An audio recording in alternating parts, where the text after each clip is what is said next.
Did you know that the seven princes of hell each govern a different deadly sin, influencing humanity in ways most of us never even realize? In this video, we'll dive deep into the occult knowledge surrounding these powerful demonic figures, exploring their origins, the sins they represent, and the hidden influence they have on our world. From ancient texts to modern interpretations, we'll uncover the dark secrets behind each of these infernal rulers. Stick around to the end to discover the shocking truth about the ultimate plan these princes might have for humanity's fate.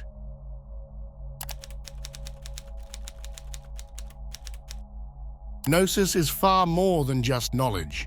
It's an intimate, transformative understanding that reaches beyond the physical world. Originating from ancient spiritual traditions, Gnosis refers to a profound inner revelation, a direct, personal experience of the divine or the ultimate truth. This kind of knowledge isn't something you can simply learn from books or teachers. It's a deep, intuitive insight that often comes from intense spiritual experiences, meditation, or even moments of profound crisis. Gnostics believe that true gnosis allows one to perceive the hidden structures of the universe, to see through the illusions of the material world, and to understand the deeper spiritual realities that govern existence. It's the key to unlocking the mysteries of life, death, and what lies beyond.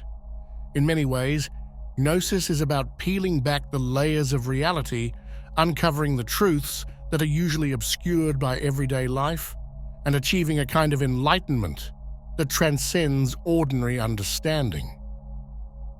Now let's turn our focus to the seven princes of hell. These aren't just figures of folklore or horror, they're powerful entities within the infernal hierarchy, each ruling over a particular vice or deadly sin. But here's the thing, they're not just symbols of evil. Each of these princes embodies something much deeper, reflecting fundamental truths about the human condition itself. Over time, these princes became intimately linked to what we now know as the seven deadly sins: pride, envy, wrath, sloth, greed, gluttony, and lust.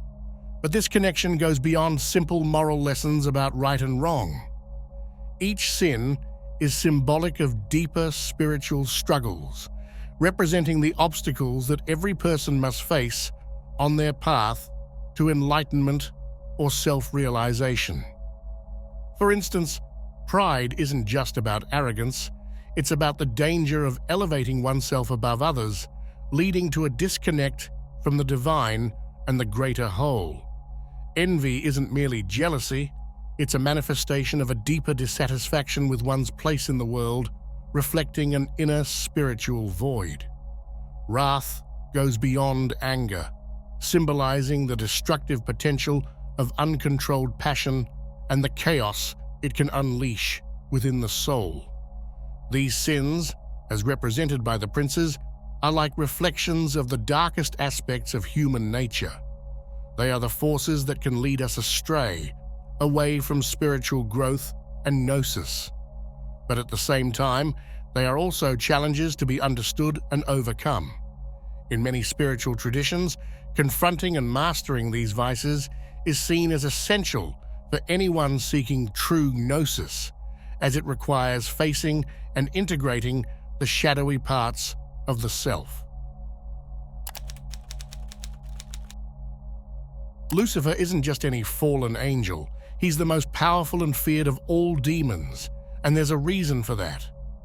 Once known as the light bearer, Lucifer was the brightest, most magnificent of all angels, standing closest to God.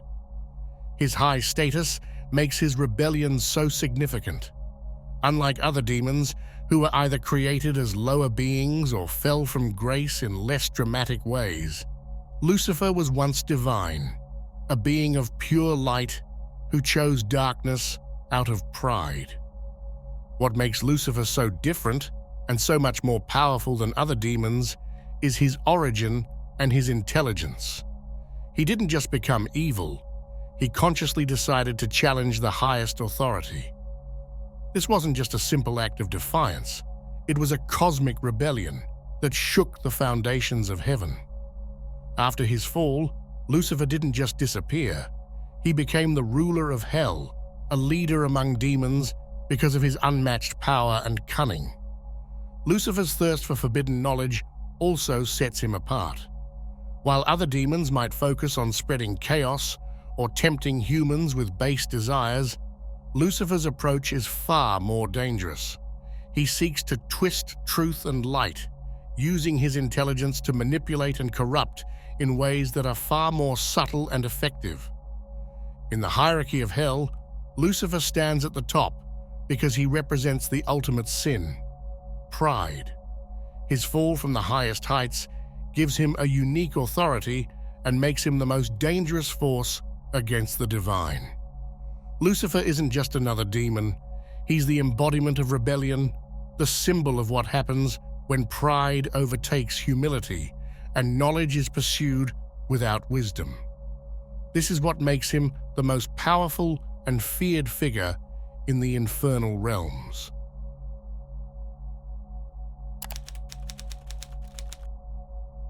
Mammon is not just a symbol of greed, he is a formidable ruler in the infernal hierarchy, commanding an impressive 6,600 legions of demons. Each of these legions is driven by the same insatiable hunger that Mammon himself embodies: an endless pursuit of wealth, power, and material gain. This vast army under his control reflects the pervasive and powerful nature of greed, capable of corrupting even the strongest wills.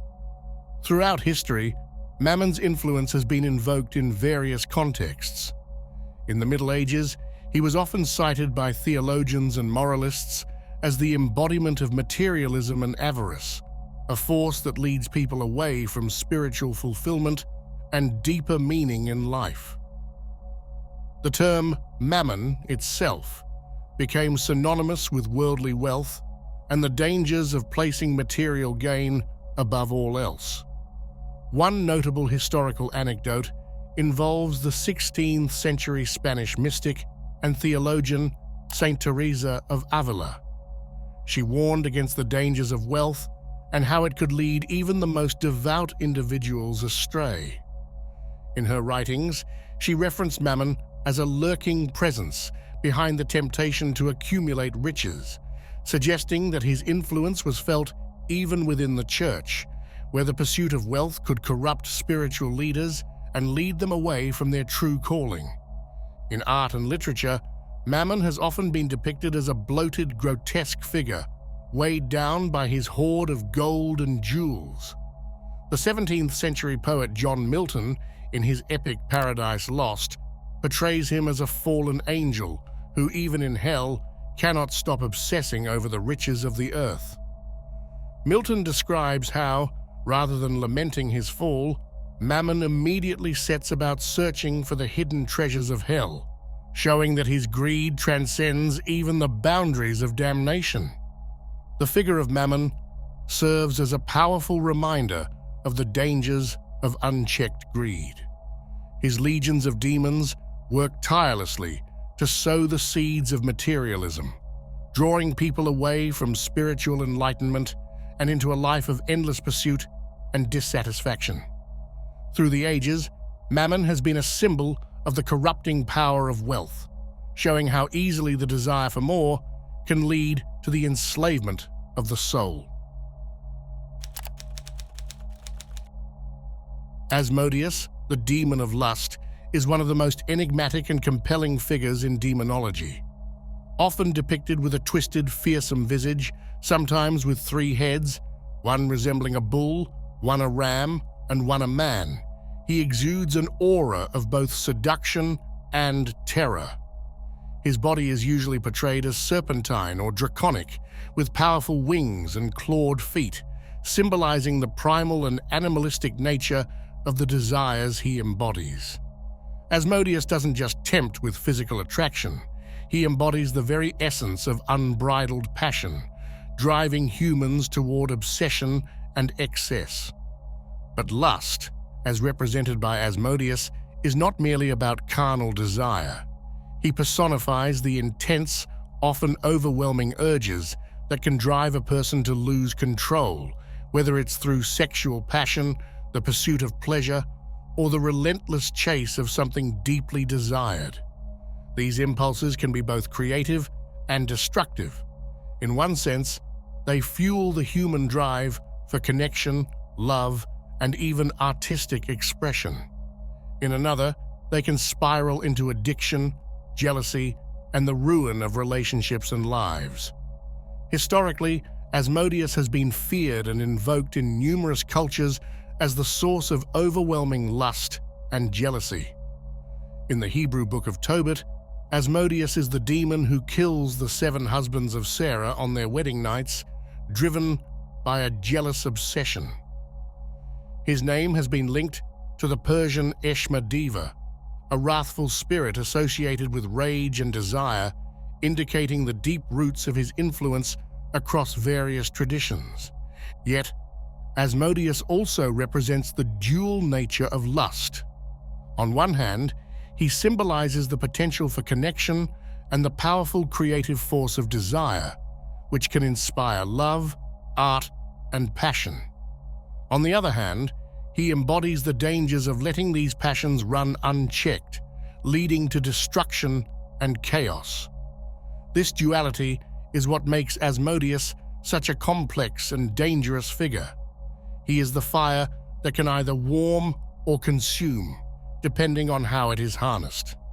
In some esoteric traditions, Asmodeus is seen not just as a tempter, but as a tester, a force that challenges individuals to confront and control their deepest desires.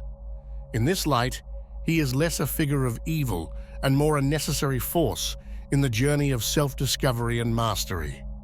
The passions he stirs within the human heart can lead to personal growth and enlightenment, but only if one can navigate the fine line between indulgence and restraint. Asmodeus, therefore, is not merely a demon to be feared, but a symbol of the raw, untamed forces within the human psyche. He reminds us of the power of lust and passion, and the importance of understanding and controlling these forces, lest they lead us down a path of self-destruction.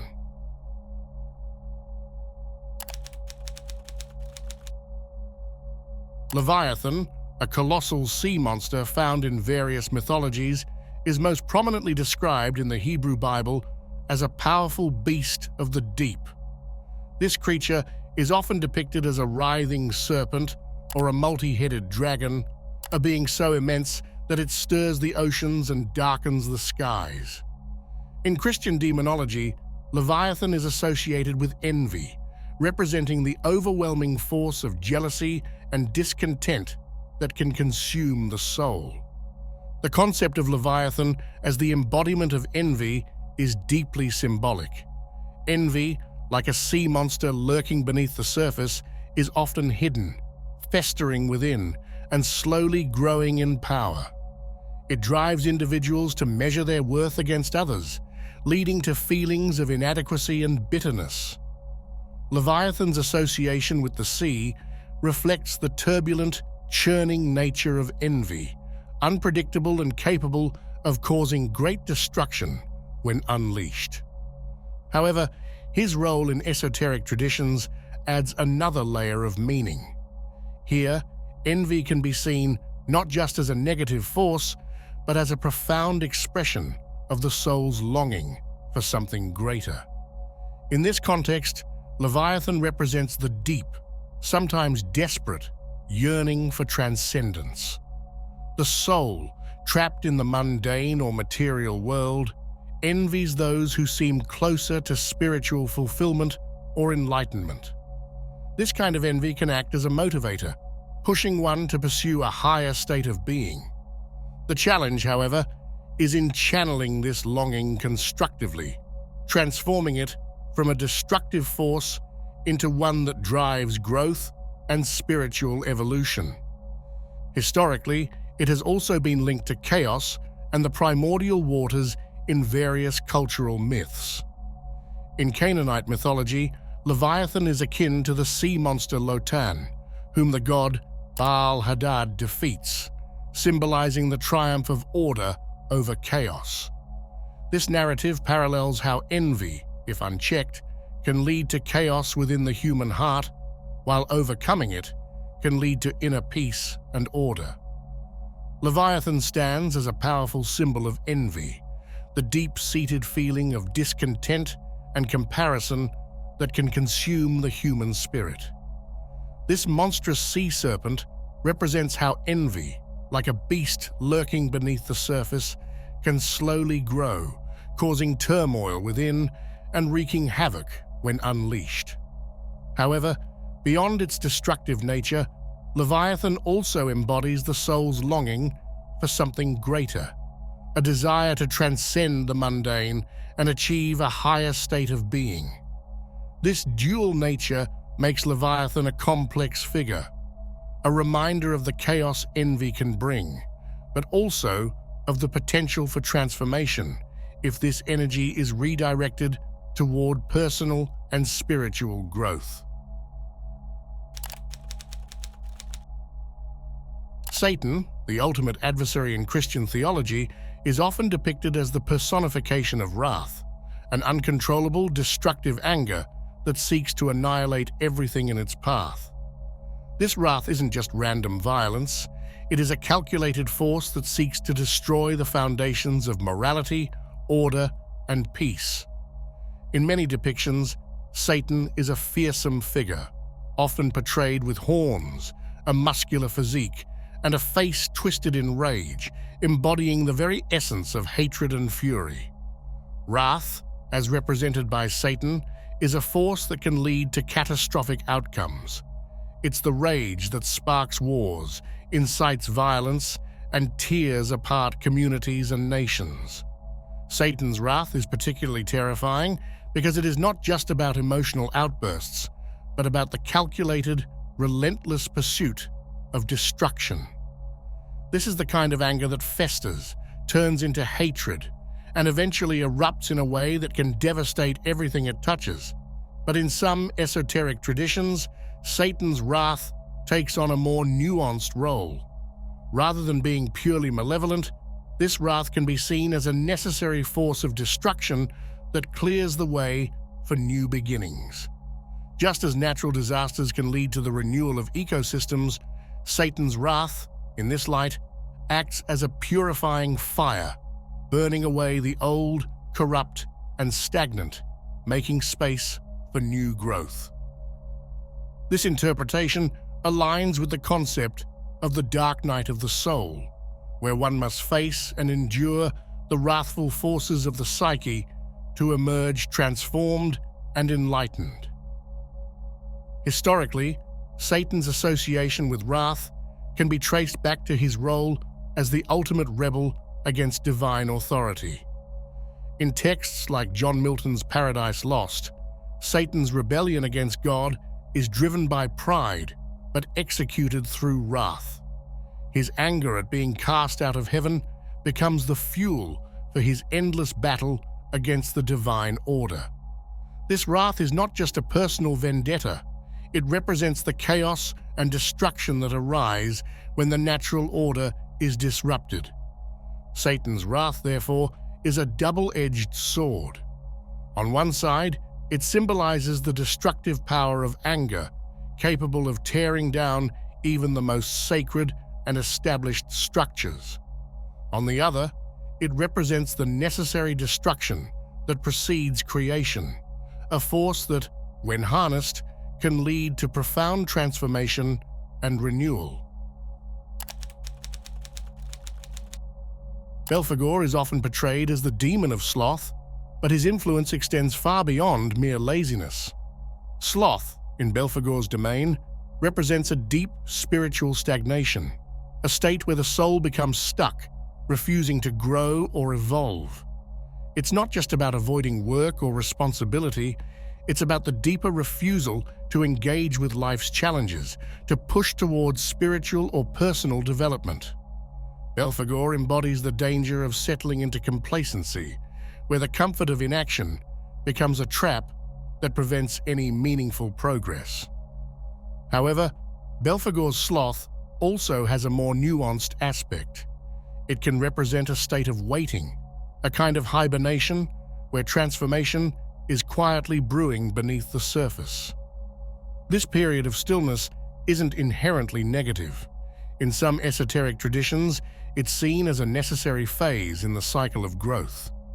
Just as nature rests in winter before the renewal of spring, sloth can be a period where ideas incubate and the groundwork for future change is laid. The challenge lies in distinguishing between healthy, regenerative rest and the kind of sloth that leads to spiritual decay. Beelzebub, often depicted as the Lord of the Flies, is closely associated with gluttony, but this sin goes far beyond mere overindulgence in food. Beelzebub's gluttony represents a deeper, more pervasive hunger, the relentless pursuit of life's pleasures to the point of excess. This kind of overindulgence leads not to satisfaction, but to a hollow emptiness, as the constant consumption of material pleasures leaves the soul starving for deeper meaning. Beelzebub symbolizes how the unchecked desire for more, whether it's food, wealth, or experiences, can consume a person, leaving them spiritually bankrupt. Yet, gluttony under Beelzebub's influence can also be interpreted esoterically as the soul's insatiable hunger for knowledge, power, or even enlightenment. This endless craving, when directed towards spiritual pursuits, can drive someone to seek deeper truths and greater understanding. However, just like with physical gluttony, this hunger can become dangerous if it turns obsessive, leading to a spiritual imbalance where the quest for knowledge or power eclipses all else. Beelzebub, therefore, embodies both the dangers of excess and the complex relationship between desire and fulfillment, challenging us to seek balance in our pursuits. In both Belphegor and Beelzebub, we see how what might initially appear as simple vices, sloth and gluttony, are in fact deeply connected to the human condition's more profound and spiritual aspects. These demons remind us of the fine line between necessary rest and stagnation, between healthy desire and destructive excess, urging us to find balance and purpose in our lives. As we've journeyed through the realms of these dark archetypes, Leviathan's envy, Satan's wrath, Belphegor's sloth, Beelzebub's gluttony, and more, we've uncovered the profound ways in which these ancient forces reflect the deepest struggles of the human soul. Each demon, far from being a mere figure of horror, serves as a mirror to our own inner battles. They remind us that the vices they represent, envy, wrath, sloth, and gluttony, are not just moral failings, but complex forces that can either destroy or, if understood and mastered, lead to transformation and growth. These figures challenge us to look within, to confront the darker aspects of our nature, and to find the balance needed to turn potential destruction into renewal. The journey through these infernal realms is not just a descent into darkness, but a path to greater self-awareness, urging us to transcend our basest impulses and strive for higher understanding. If you found this exploration of esoteric and dark knowledge enlightening, make sure to give this video a like and subscribe to the channel for more deep dives into the hidden and mysterious aspects of our world. We'd love to hear your thoughts and suggestions for future topics, so leave a comment below with your ideas for our next video. The dark truths of the universe await us, and together we'll continue to uncover them.